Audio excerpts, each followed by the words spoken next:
looking back on my last year of high school.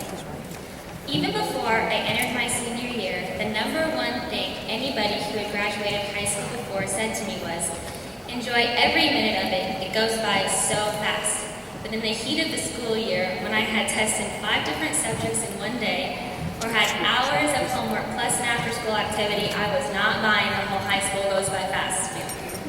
However, when I look back on my 4 years of high school, I don't remember the many stresses of school or the little conflicts with friends that I thought were the end of the world. I remember my loving teachers, my funny friends, and the irreplaceable opportunities I got to experience. I'm a runner. I run nearly every day, and some days it can be an inconvenience to get a run in when I have a million other things I need to or would like to do instead. But I know that in order to perform well, I need to train well, even on the hardest and least enjoyable days of training.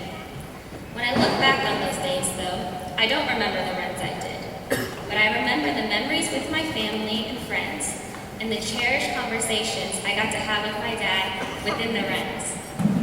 I think we should all be very thankful that when we look back on different chapters of our lives, for a lot of us on stage tonight, high school, that we don't see the stresses and hassles of school, but we see the fun and enjoyable memories that make graduating high school so bittersweet. At first, I couldn't see a bigger picture to graduating high school. I was almost numb to this milestone, but my eyes were opened by something greater than myself to help me understand why this milestone is a beautiful picture of life. This realization was a revelation that I hope will shape the way I look at life. I wouldn't say high school went by fast, but I would say that even in the midst of struggles and hard times, what sticks in my mind are the many wonderful memories of people and events. I hope I can remember this comparison as I and my fellow classmates begin the next chapter of our lives. Life is going to be filled with struggles, but one day life will end, and what will you have to show for it? My pastor has used the illustration that when Jesus was crucified on the cross to take our deserving place of death because of the sinfulness in our hearts, he was squeezed. And when he was squeezed, what you saw was love, mercy, kindness.